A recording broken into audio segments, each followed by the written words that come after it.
All right, let's get into this. First off, this oil rig belongs to BP, which is Dutch Royal Shell Queen Beatrix. What we have here now is actually this is a very interesting scenario. It just so happens that the timing is coming right around NLE. But what we see here, this was a major power play gone wrong. Queen Beatrix of the Netherlands owns BP.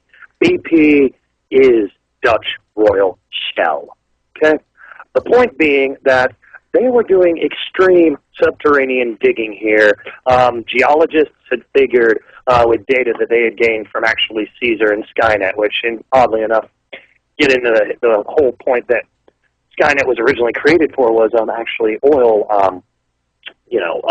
surveying before they realized that it could be a command control hub for everything else. But back in '69, it was simply that. It was a system to do surveil of oil.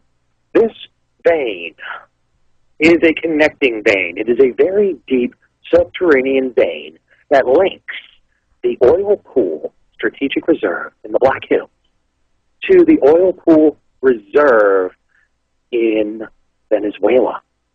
Now, yeah, that's how big this thing is. The point is that by tapping there, if you understand about drilling rights and things like that, whoever was to tap this particular vein first, which is the most high-pressure vein in the world right now that we know of, then they would be able to lay claim to it.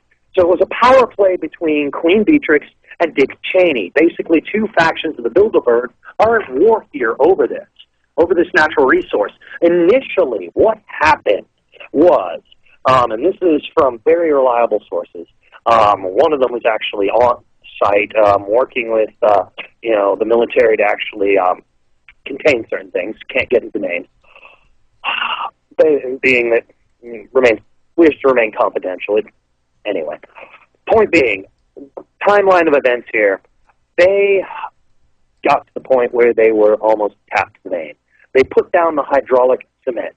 Now, typically you are supposed to wait 72 hours mandatory before you start drilling through that cement.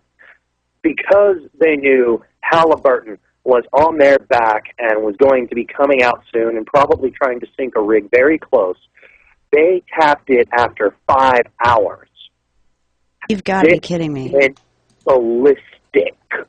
Okay? The pressure on the vein was high enough that it actually did lift the rig off the ocean surface. That's true.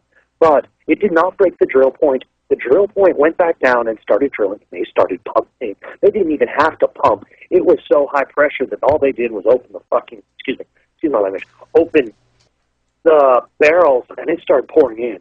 Haliburton, literally, while it was a Haliburton quote-unquote team, the people sent out, they were there for 20 minutes. Now, I've talked to two internal sources who are like, yeah, that's exactly along the lines of what most likely happened.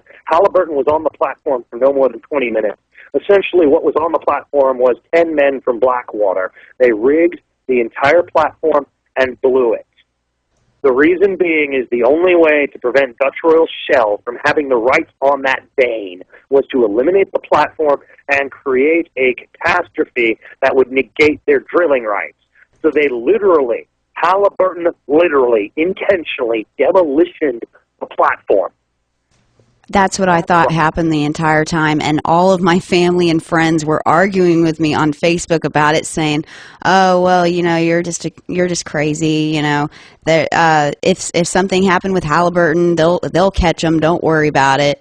No, they won't. The reason they won't, and you're completely right. You're completely right that Haliburton did this, and I have very internal sources that have all backed this up. The reason they won't catch them is because in order to go after, the only people who would be able to lay a claim against Haliburton would be BP. And if BP was to do that, people would discover the fact that, well, they already have, the fact that amount of oil that's leaking out of there causing tectonic plate shifts.